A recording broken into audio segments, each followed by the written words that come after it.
Halo teman-teman, Assalamualaikum warahmatullahi wabarakatuh. Kami mahasiswa dan mahasiswi dari Sekolah Tinggi Ilmu Farmasi Makassar, kelas transfer B angkatan 2019. Pada kesempatan kali ini, kami akan memaparkan hasil review salah satu drama Jepang yang berjudul Unsung Cinderella Midori The Hospital Pharmacist, di bawah bimbingan oleh Ibu Dr. Apoteker Wahyu Hendarti, SSI, MSI. Pada kesempatan kali ini, kami akan membahas salah satu episode dalam drama ini, yaitu pada episode 6 tentang pseudomembranous colitis.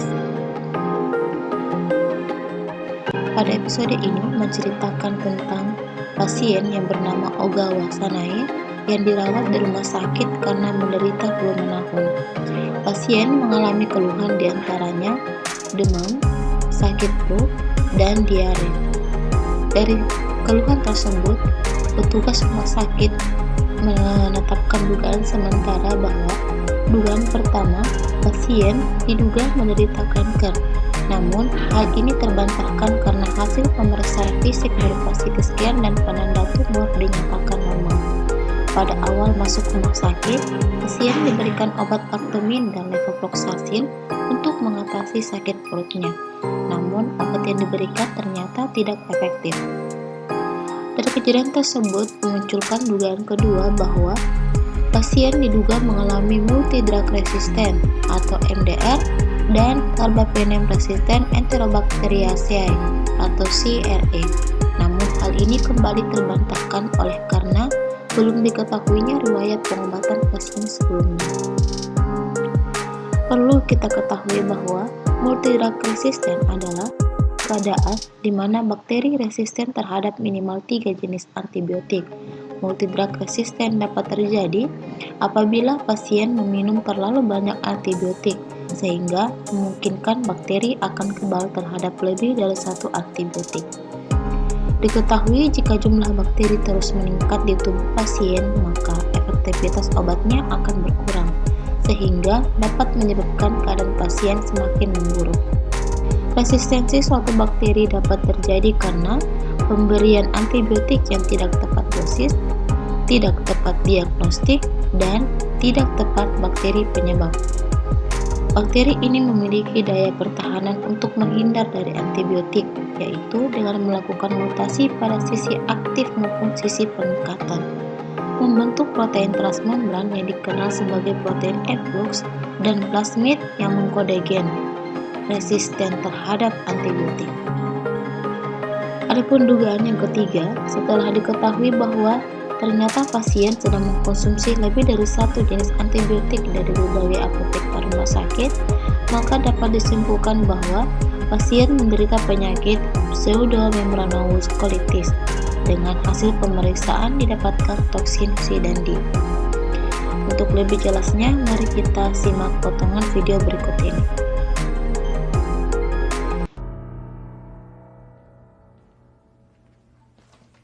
Hai.確定検査でも CD トキシンが検出された。クロストリジウム腸炎で決まりだな。メトロニダゾールが投与されたし、これで回復するだろう。よかったです。で、長崎って医者どうだったんだよ。早苗さんは今クロストリジウム腸炎の疑いで当院に入院しています。先生が抗生剤を処方されたことがきっかけだと思いますが、いかがでしょうか。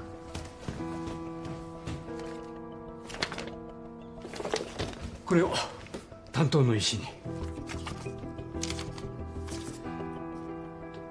どうしてスルタミシリンを処方されたんですか。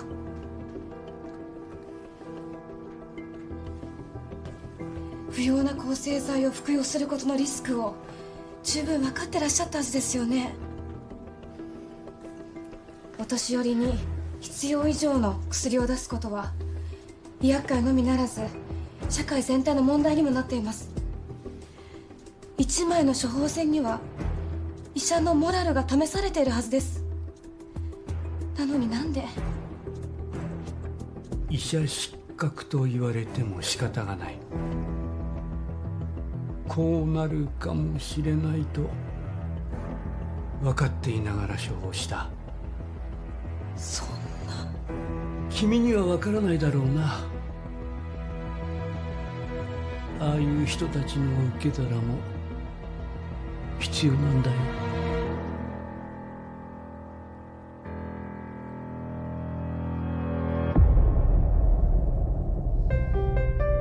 Dari potongan video di atas, dapat disimpulkan bahwa pasien menderita penyakit pseudomembranous colitis.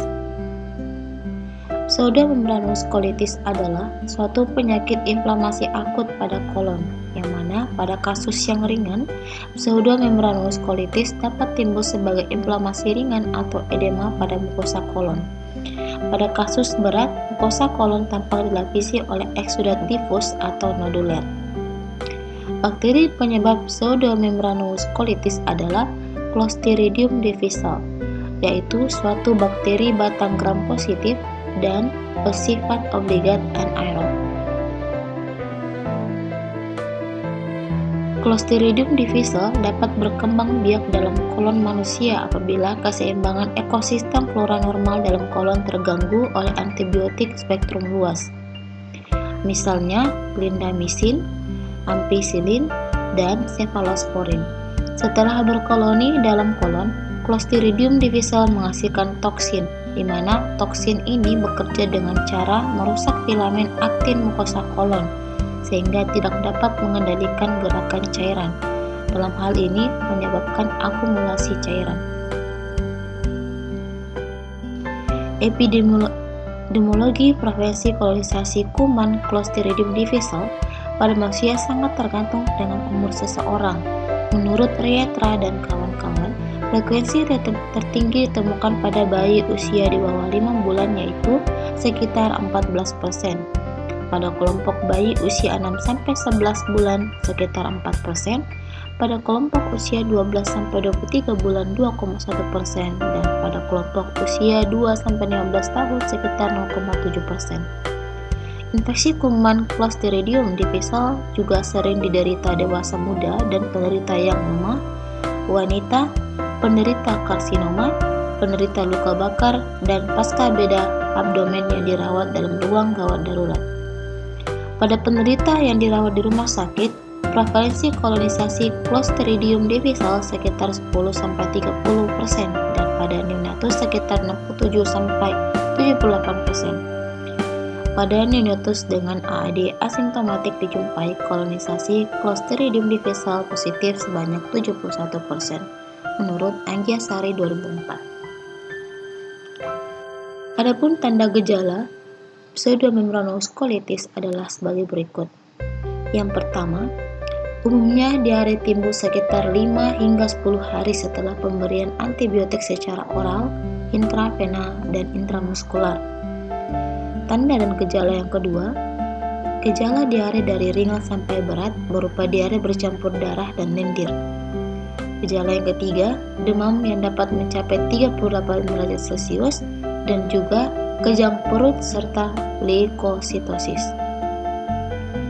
Adapun sumber penularan pseudomembranous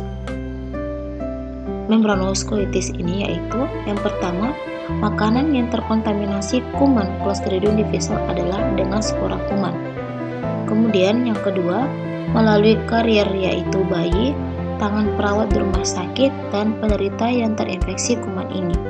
Dan yang ketiga, melalui penderita ke penderita lainnya. Adapun pemecahan masalah yang digunakan dalam hal ini dapat berupa terapi non-farmakologi maupun farmakologi. Terapi pseudomembranous colitis secara spesifik yaitu dengan menggunakan metronidazole atau terapi lini pertama, vancomycin, bacitracin, tricoplanin, rifampicin, dan kolestiramin. Untuk pasien yang sering kambuh dapat dilakukan rekolonisasi flora normal kolon, yaitu dengan Lactobacillus, Clostridium botulism, dan Saccharomyces boulardii. Beberapa penelitian membuktikan bahwa pengobatan dengan metronidazole memberikan efek yang baik. Kesembuhan mencapai 95%, kemungkinan kambuh sekitar 15-20%.